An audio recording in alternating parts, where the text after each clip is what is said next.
My sister told me to end my baby. She wanted to have a baby first. Other family members got mad at me.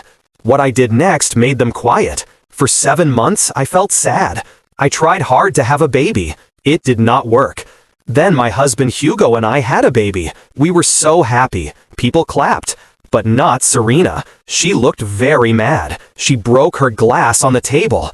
"You are bad," she said in a mean voice. "I should have a baby first."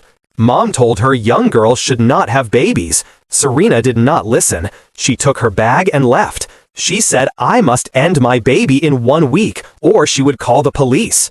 The next day she came to our house. She had papers from baby ending places. She pushed them at Hugo. He only had his underpants on. I set up visits for her at 3 places, she told the neighbors. She just picks one. Hugo ripped the papers. Serena called the whole family. She told them to come help her now. On Sunday, 19 family members came to Mom's house. It was full. Serena stood by the fire. She talked like she was on TV. She said I hurt her by having a baby first. She showed pictures on a screen. Our Uncle Liam knows laws. He told her she cannot make me end my baby. There is no law for that. Serena cried. She pointed at me. "If I do not end my baby by Monday," she said, "I will not talk to any of you ever again." We did not believe her. All 24 of us said goodbye, go away. She left crying. We did not hear from her for a long time. When I was 7 months pregnant, we had a party for the baby. The door opened fast. Serena came in. She walked in. She held her big belly. Her shirt said, "First baby coming soon." Everyone got quiet. Mom dropped the knife for the cake. "Surprise," Serena said. She turned around. "My baby is almost here. I got pregnant after that bad meeting. You all were mean to me. I will have my baby in 10 weeks. She said. People thought I was crazy. I told her my baby would come in 8 weeks. Her face turned red. She was very mad. She held my arm. She said the dates did not matter. She would make sure her baby came first. Then she left fast. No one could answer her. Mom called me on Tuesday. She cried a lot. Serena's friend told Mom something. Serena bought bad medicine online. It came from another country. She used it to start her baby birth early. She wanted her baby before mine. This hurt her baby. Her baby Jake was in the special sick baby room, but not because of the medicine. Serena found a girl online. The girl's mom helped babies be born in another country. Serena paid the girl. The girl was to cut the baby out of Serena at home. The girl said no. She said Serena was not ready yet. Serena said she would use kitchen knives to cut herself if the girl did not help. They used small, sharp tools. They cleaned them with strong drink. Jake lost too much blood. Blood went under the door. The neighbor saw it. The baby was born, but he was blue. He could not breathe well. Serena and the baby almost died in the ambulance. The baby went to the special baby care unit. He needed a machine to help him breathe. Serena had surgery. They took out the part that makes babies. She can never have another baby. When Serena woke up, she called me. She was in the hospital bed. She used a tube to help her breathe. "You did this?" she said. "My baby is dying. You could not wait for me to have a baby." The strange thing was this. Serena was very sick. The family was split. Some thought she was crazy. Some thought I was bad. They said I should not have told them I was pregnant. One aunt said I should have ended my baby. But all agreed on one thing. We must care for the sick baby. People did not care about my baby now. I did not care too much. My baby is mine and Hugo's, not Mom's. But it was bad. When I talked about my baby, people changed the subject. 4 days before my baby was due, I went to the hospital. They watched me and my baby. Serena's baby was still very sick. The doctor said the next 2 days would show if her baby would live. The scary thing was this. I saw Serena. She stood in the hall. She was between the sick baby room and the room where moms have babies. She did not look at the rooms or nurses. She looked right at my big belly. Her face was new to me. The doctors will start my baby birth tomorrow morning. Serena knows the time. She asked nurses where babies are born. She asked if babies are ever left alone. The sick baby room is 1 floor down. If her baby dies tonight, I don't know what she will do when my healthy baby comes in the morning. It was 4 in the morning. I woke up. Hugo was on the phone in the dark. He talked about Serena. Serena asked nurses where they take babies after birth. Hugo walked back and forth by the window. He told the person on the phone how Serena watched the halls. She counted how long nurses stayed in rooms. The head nurse on the phone said she would put a secret code on my papers. She would tell all night nurses. Hugo was not happy. His voice got loud. He wanted to know who would keep us safe. He wanted to know what they would do if Serena came near our baby. His hands shook. He wrote names on the hospital paper. He asked about door locks. He asked about help buttons. He asked if guards could stop someone from coming in our room. Hugo wanted to meet the hospital guards before my baby birth at 8. The nurse tried to calm him, but Hugo said no. In 1 hour, Leonard Bergman came to our room. He is the head guard. He had papers about safety rules. He told us all the ways they keep babies safe. He showed us pictures of special cards. The cards show where people are in the hospital. He told us about baby tags. If someone takes a tag off or takes a baby past a door, the doors lock. Leonard took out his phone. He asked for my best picture of Serena. He would give it to all guards. He told them to watch for her. He showed us the guard for the mom and baby area. He gave us his phone number. He said he would check on us every hour when my baby birth starts. At 5 in the morning, someone knocked. Marissa Hicks from Family Help came in. She had a board with papers. She said she needed to write down all the bad things Serena said. This was for the child safety group. She sat in the hard chair for guests. She asked me about every time Serena was mean. She asked about every time Serena said bad things about our baby. I felt bad telling a stranger about my family problems. Marissa told me how to get a fast keep-away paper. This paper would make Serena stay away. She said she could start the papers now if we wanted. A judge could sign it before my baby was born. My phone buzzed and buzzed. Mom told all family in the group chat about the safety things we asked for. Half my cousins said I was too much. They said I was too scared like a new mom. The other half told me stories about Serena. I never heard them before. They said Serena scared them. They said she did bad things when she did not get what she wanted. My aunt wrote a long email. She said Serena scratched her car with a key. Serena did this because she was not invited to a school party. My cousin told me a story. At Christmas, she saw Serena look in her bag. Serena looked for pills to stop babies. Serena wanted to throw them away. Uncle Liam sent me a private text. He said he knew a policewoman named Adrienne Powell. She helps with these problems. She could make a fast police report for us if we needed it.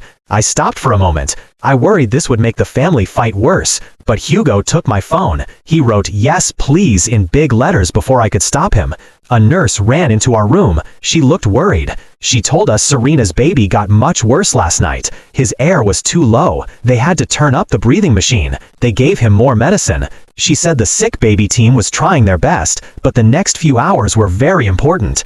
Even though Serena did bad things, my chest felt tight. I thought about the tiny baby. He could not breathe well, because his mom could not wait 2 more months.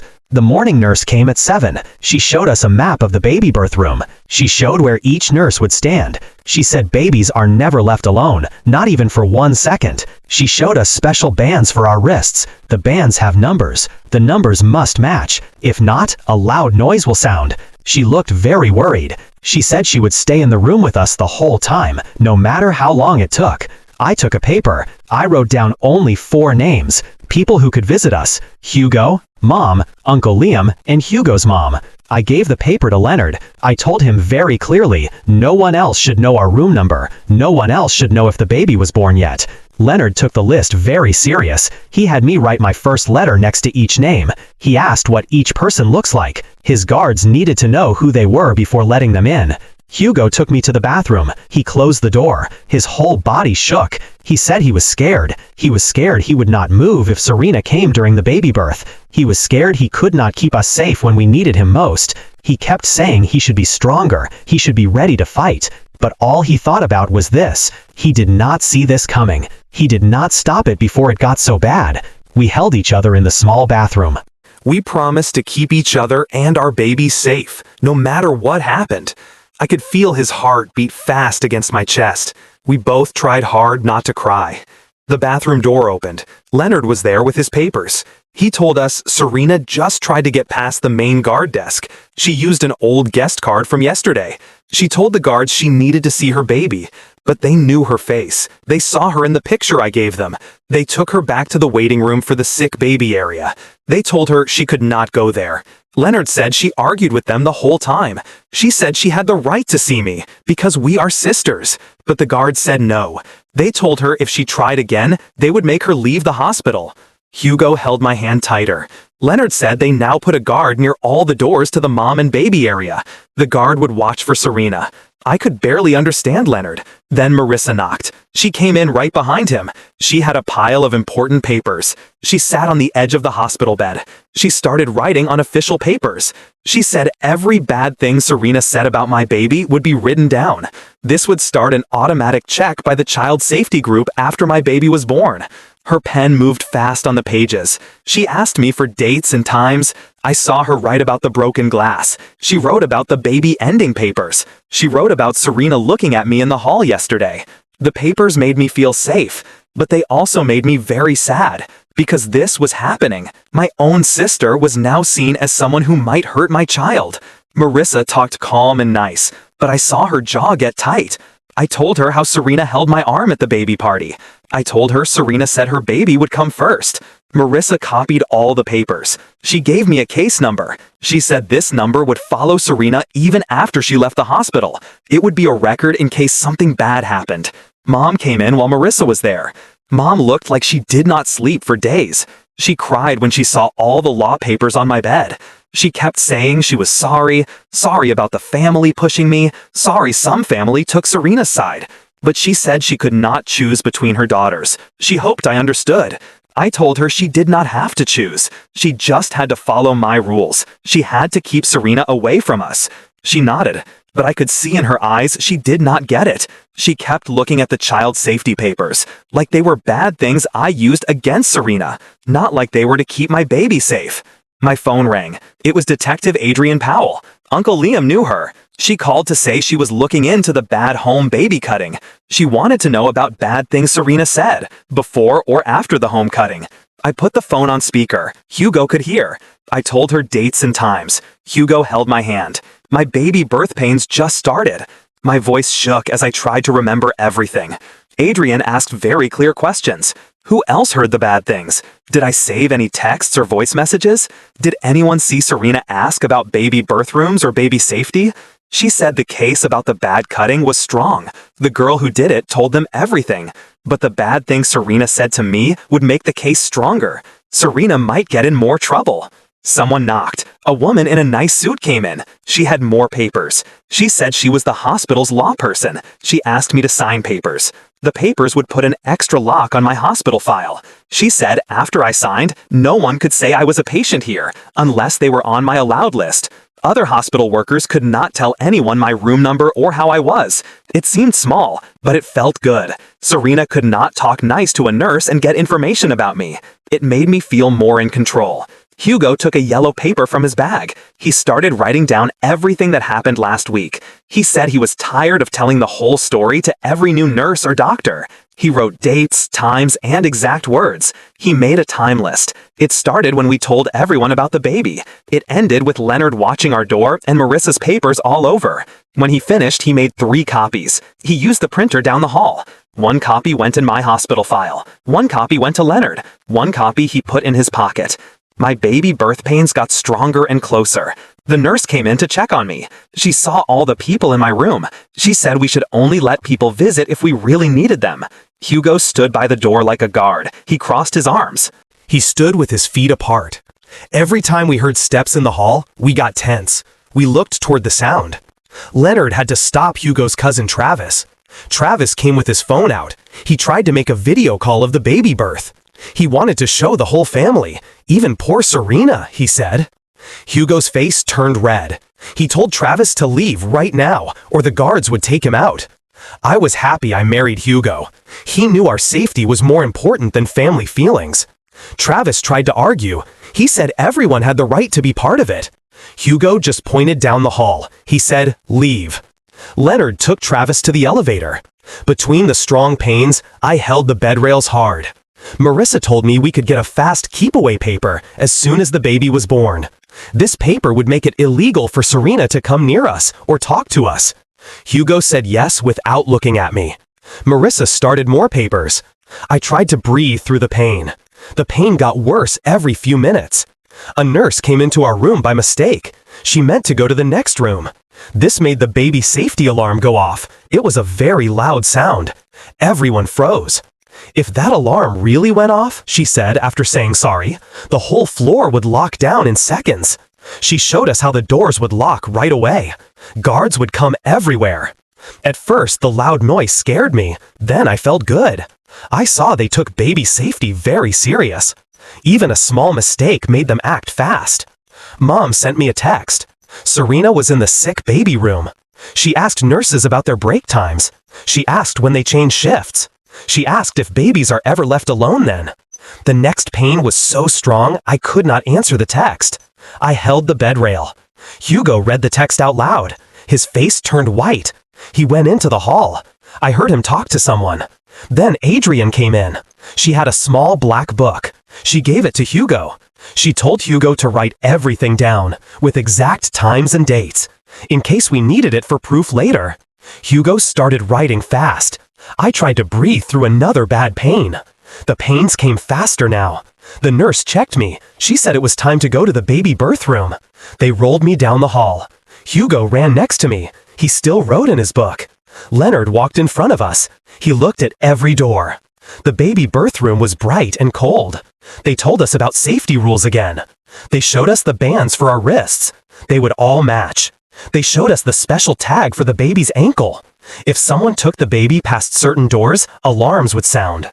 The pain doctor came in. She checked my back pain medicine. She fixed it.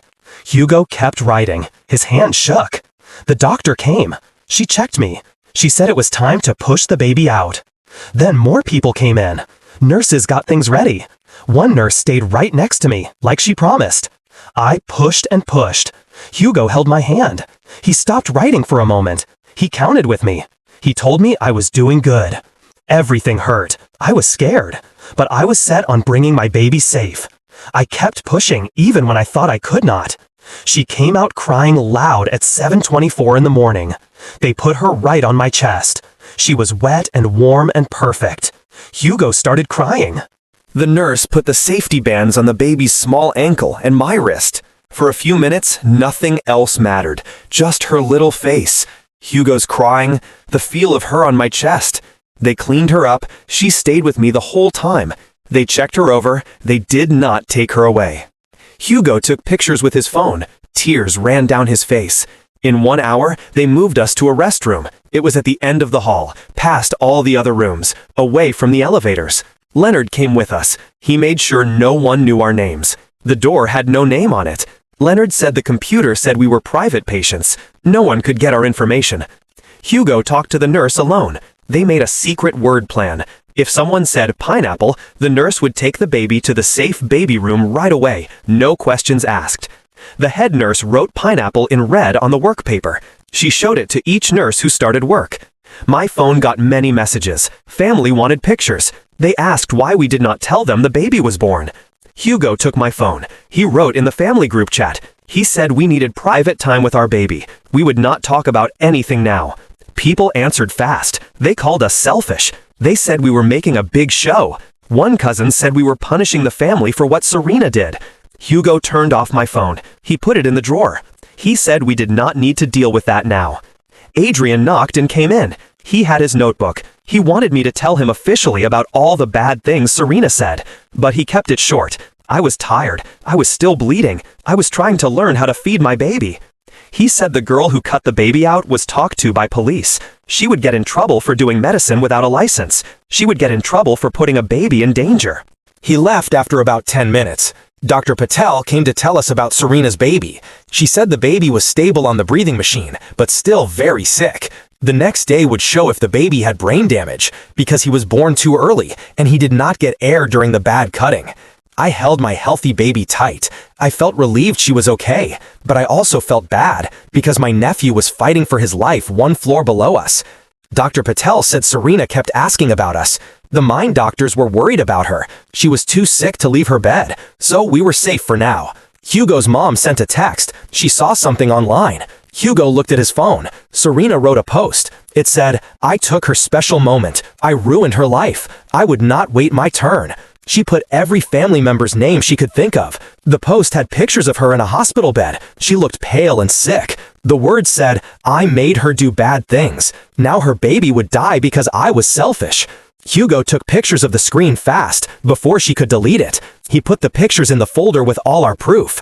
Leonard came back. He told us someone called the nurse's desk. They pretended to be different family members. They tried to get our room number, but they could not give the secret code, so no information was given. 20 minutes later, a woman in a suit knocked. She said she worked for the hospital. She talks to news people. She gave us a folder. It had papers from Facebook and news websites. She sat next to Hugo's mom. She told us someone told the news about the bad baby cutting. They told Channel 7. Now news people were calling the hospital. They wanted to talk to us. She told us not to put anything online, not to talk to news people if they called us. She gave us a card. It had the hospital lawyer's phone number, just in case. Hugo took pictures of everything she showed us. There was a Facebook post. Someone said they were a nurse here. They talked about the crazy sister who cut her own baby out. The PR woman left after we promised 3 times. We promised not to write or talk about the situation online. Marissa came about an hour later. She had a big folder. She looked more serious than before. She moved a chair close to my bed. She said the child safety group wanted to look into things because of how Serena's baby was born. They needed to talk to everyone who heard Serena's bad words. She kept saying we were not in trouble. We were just witnesses. But she needed to hear everything Serena said about taking my baby or hurting herself. I told her about the family meeting. I told her about the picture show. I told her how Serena held my arm at the baby party. Hugo added things I forgot. He told her the exact words Serena said. Marissa wrote everything in her book. She asked if we had any texts or voice messages from Serena. Hugo looked on his phone fast. She took pictures of everything, even the online posts. She said this would help keep both babies safe in the future. Hugo came back from talking to nurses about visitor rules. He looked angry. He found out someone called 7 times in 2 hours. They said they were Hugo's mom. They tried to get our room number, but they could not answer our secret question. Hugo's real mom was next to me the whole time. She held our baby. She looked as worried as we did. The head nurse came in right behind him. She said they would change everything right away. Leonard would take care of it himself. In 1 hour, Leonard came back. He had a whole new system. Visitors needed a card with their picture. They needed a band that matched. The band color changed every day. He showed us the new list. He would check each visitor himself. He would have someone walk them to our room. They could not walk in the halls alone. He also moved us to a new room. It was at the end of the hall. It had only 1 door. Cameras watched the whole hall. Hugo's mom helped us pack our things. The baby slept in her small bed. We got settled in the new room. It felt more like a safe hiding place than a hospital room. Mom came the next morning. Her eyes were red. Her hands shook. She sat on the edge of my bed. She asked if she could bring Serena to see the baby, just for 5 minutes. She hoped seeing the baby would make Serena normal again. She kept saying it would help the family get better. She said Serena would see she was wrong. I looked at Hugo, then I looked at Mom. I told her Serena would never come near my baby, not after all the bad things she said. Mom cried harder. She said I was mean. She said I was breaking the family. But I did not go after her when she left. I just held my baby close. I fed her. Hugo rubbed my back. Adrian called to give an update. He said Damon Cross told them everything. He found Serena bleeding on the bathroom floor. He called 911. The woman who did the cutting told them everything. She told police Serena said she would hurt herself if she did not help. She showed them texts. Serena said she would use kitchen knives if she had to. Adrian said there was a lot of proof. They would bring charges after the law person looked at everything. This would probably be in a week. He also said Serena might have to go to court, but only if her mind was okay enough. This might be months away. Marissa came back that afternoon. She had a different folder. She smiled nice. She said she needed to check my mind health after the baby. This seemed strange. We both knew my stress was not normal for a new mom. She asked me about sleep, food, and crying. Then she said what I went through was not normal at all. She wanted to find someone to help me. She already set up a meeting. A mind doctor who helps with bad events would come see me tomorrow, right here in my room, so I would not have to leave the baby. While she finished her notes, my phone got a text. It was from my aunt. She told me to say sorry in public. To keep peace in the family, I did not say anything. I showed Hugo. He took my phone. He blocked her number. He yelled something about people being crazy. Leonard came through the door. He looked mad. He was out of breath. Someone tried to get to our floor. They used a visitor sticker stolen from the heart unit. The guards stopped them at the elevator. They could not answer simple questions. Who were they visiting? The person ran away before anyone could catch them, but we all knew who it was. Leonard would not say who for law reasons. Hugo had enough. He said this must stop. He asked Adrian to come back right away. Hugo had already printed everything before Adrian came. He had the camera videos Leonard gave him. He had the screen pictures. He had the texts. He had the bad words Serena said. They sat at the small table in my room. They filled out papers for a fast keep-away order. I fed my baby. I tried not to cry. Adrian said the judge would hear our case on video tomorrow morning. I would not have to leave the hospital. He said with the facts, we would probably get a temporary keep-away order. Hugo held my hand. Adrian explained the order. Serena could not come within 600 feet of us. She could not try to talk to us in any way, not even through other family. The door opened. Dr. Patel came in. She had a board. She looked less worried than before. She pulled a chair next to my bed. She started talking. Serena's baby was better than yesterday. He breathed by himself for a few minutes. The numbers on his chart were slowly going up. It was not a magic fix, but it was better. I held my baby tighter. I felt a mix of good and bad. I was relieved, but I also felt guilty. I had prayed for that baby, even though his mom tried to hurt my baby. About an hour later, a woman knocked and came in. Her badge said Child Safety Group. She sat down with a big folder. She asked if we thought about taking Serena's baby, if he lived but could not go home with her, because of the police case. My whole body felt cold. I looked at Hugo. He was already shaking his head no. The worker talked about family taking care of family. She talked about keeping families together. I felt like I could not breathe. I just had my baby yesterday. Now they wanted me to care for a small sick baby? His mom was threatening us. Hugo stood up. He told her nice but firm. We need to care for our own baby. Taking a very sick baby while dealing with threats would put everyone in danger. The worker wrote something down. She said she understood, but she had to write down that she asked. Hugo said what I could not say. I started crying. I felt so relieved. My phone rang 20 minutes later. It was Mom. She cried and begged us to think about taking the baby. She said it was the only way to keep Serena's baby in the family. Maybe it would help Serena not lose her mind. I told her other family could help. Serena had brothers and sisters. She had cousins. They did not just have babies. They were not in danger. Mom said none of them would do it. So we were the only choice for the baby. But I had to hang up. I could not take the guilt trip on top of everything else. About an hour later, Leonard rushed through the door. 2 guards came with him. They held Serena between them. She screamed very loud. She said we stole her baby's soul family. She said we ruined her life on purpose.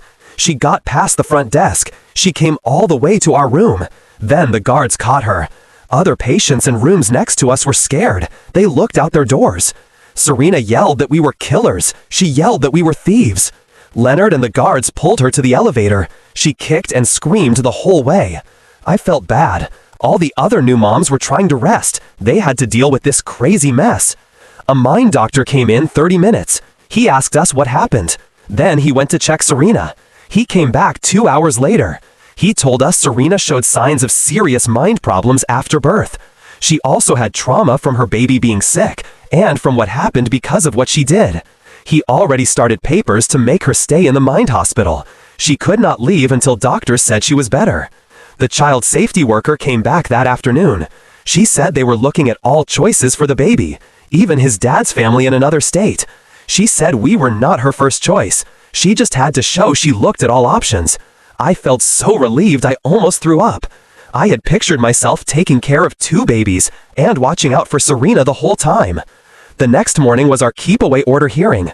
They brought video stuff to my room. I did not have to leave. The judge was on the screen. He looked at Adrian's proof. He saw the camera videos. He saw the written bad words Serena said. He asked a few questions about things that happened. Then he gave us a temporary keep-away order. Serena had to stay 600 feet away from us. She could not try to talk to us for 45 days. He set the full hearing for 2 months later. We would have to go to the court building then. After the hearing, Hugo asked Leonard to show him what to do if the baby alarm went off. They spent an hour going over the whole practice. Leonard showed him the safe places. He showed him the emergency steps. Hugo practiced over and over until he knew exactly where to go, which buttons to push. Watching him take it so serious, trying so hard to keep us safe, made me love him even more. That afternoon, I used my phone to record everything from the very start. I talked for about 2 hours. I went over every bad word, everything that happened, with exact dates, times, and facts. I saved the recording in 3 places. I sent it to Uncle Liam. I put it in an online storage account. Hugo made it just for proof. Having my own record of everything made me feel less helpless, more in control of our situation. The leave hospital planner came to our door the next morning. She had a big folder. She looked scared. She put maps on my bed. They showed different ways to get from the hospital to our house. Some streets were marked in yellow. She said the yellow streets had the most people. They had the most cameras, in case we needed proof of something happening. Hugo took pictures of everything with his phone. She wrote down the direct phone number for police. It went straight to them, not the regular 911 people. She gave us cards. They had a picture of Serena. They said to call police if they saw her near our house. The whole thing felt like we were going into hiding, not just taking our baby home from the hospital. Leonard came by while she was still there. He put his own phone number on our emergency call list. He said he already talked to the security company that watches our street. He asked them to drive by our house more often. 3 days later, they said we could leave. Hugo saw his cousin Travis. Travis sat in a car in the visitor parking lot. He had a big camera. Leonard checked the security cameras. Travis had been waiting for us for 2 hours. We put our things in bags. Leonard asked workers to bring a cart through the back halls. The baby stayed against my chest under my jacket. We followed Leonard down empty halls. I did not know they were there. We passed the hospital kitchen. The workers did not look up from their work. Hugo pulled our suitcases behind him. He looked back every few steps. The back door place smelled like old trash and truck fuel.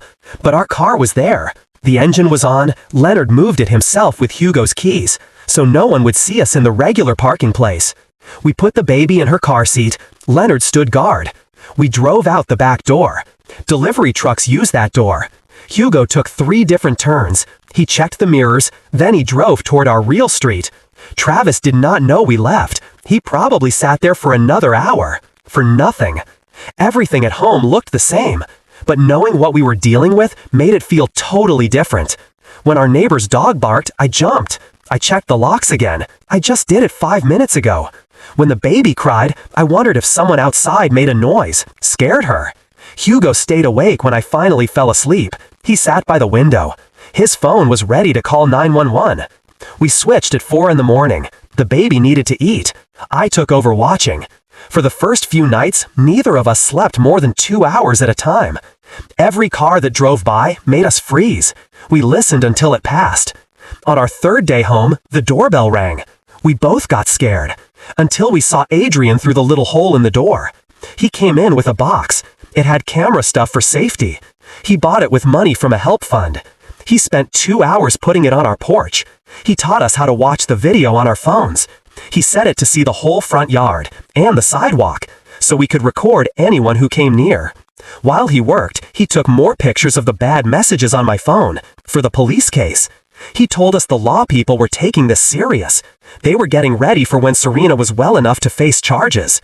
The next morning, I found a box on our porch. It was not there last night.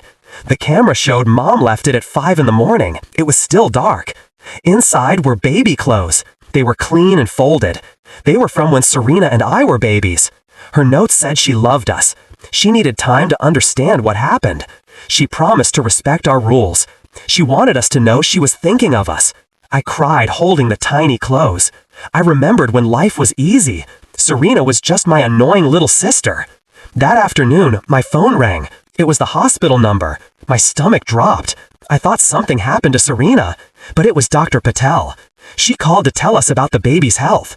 She said the baby started breathing by himself for 15 minutes at a time, without the breathing machine.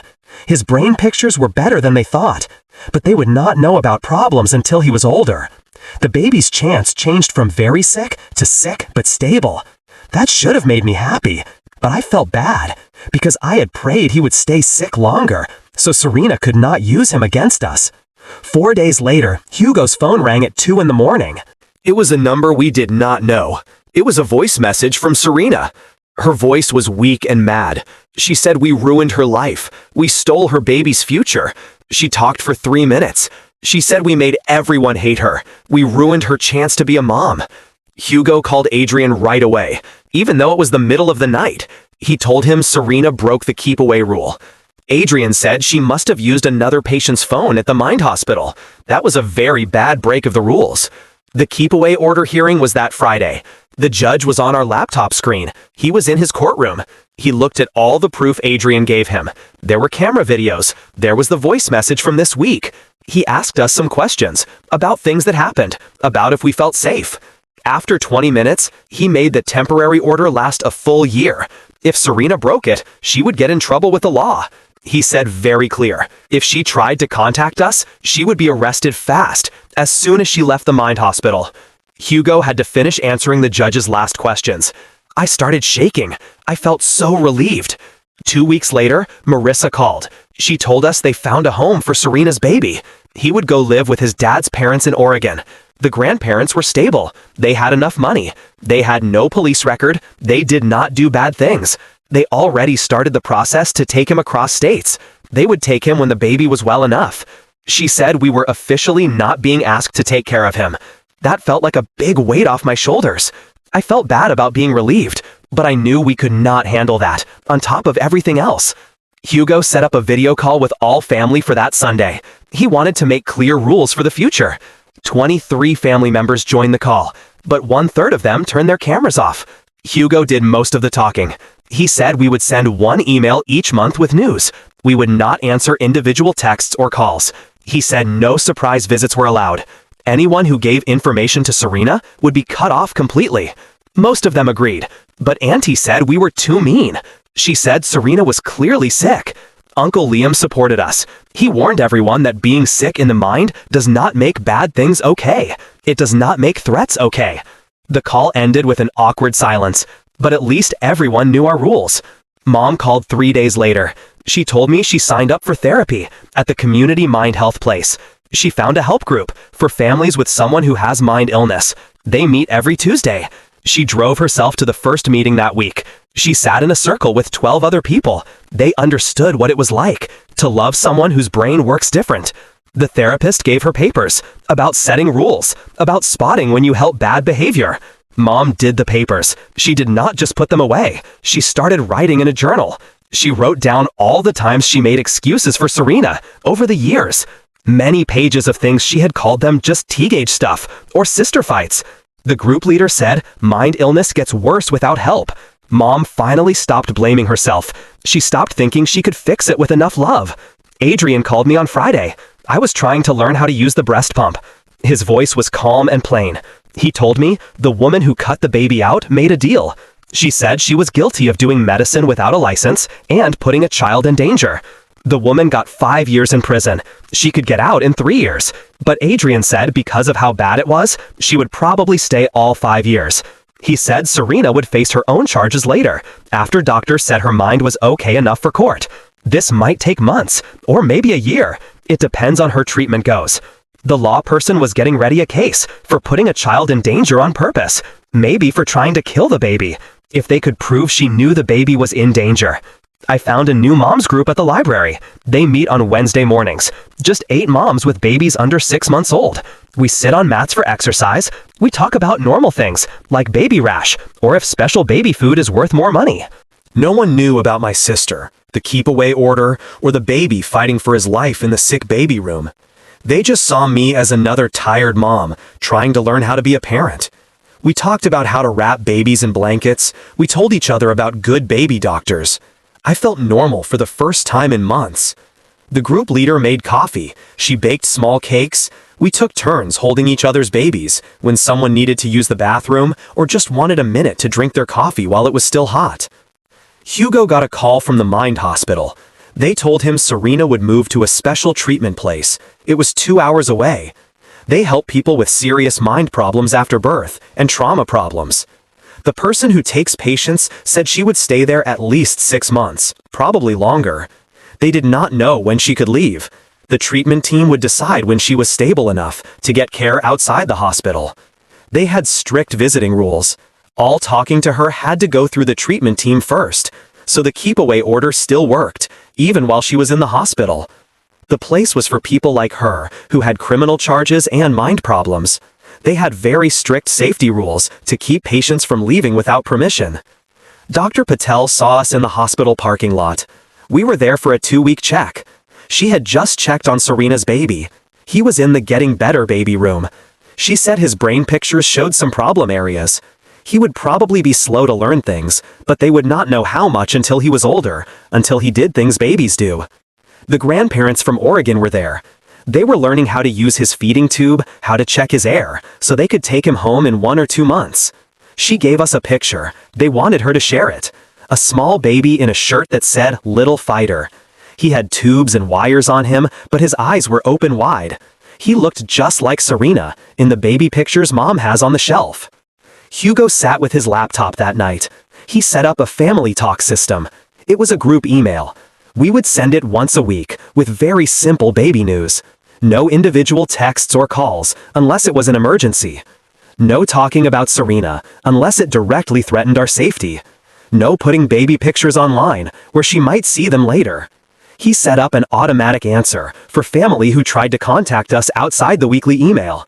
It nicely told them about our rules. The system felt cold, but it was necessary. It let us be new parents, without family fights all the time. But we still kept in touch with family who followed our rules. Every morning I made extra milk. Hugo took it to the hospital in a cold box. The box was marked for the sick baby room milk gift program. He also took the tiny baby clothes we bought, in case our baby came early. The sick baby room boss never asked who it was for, but I think she knew. She gave Hugo a small nod, like she understood. We never went to see Serena's baby, but this felt like the right amount of help, helping a baby who did nothing wrong, without putting ourselves in danger. At 2 in the morning, the house was very quiet. Only the sound machine made noise. I held my daughter against my chest. I felt her little heartbeat as she drank. The family problems were not all fixed. They probably never would be. But we built walls around our small family. The walls felt strong enough to keep her safe from the craziness. My phone was quiet on the table next to the bed. No mean texts, no voice messages trying to make me feel bad. Just calm darkness. The soft sound of my baby breathing.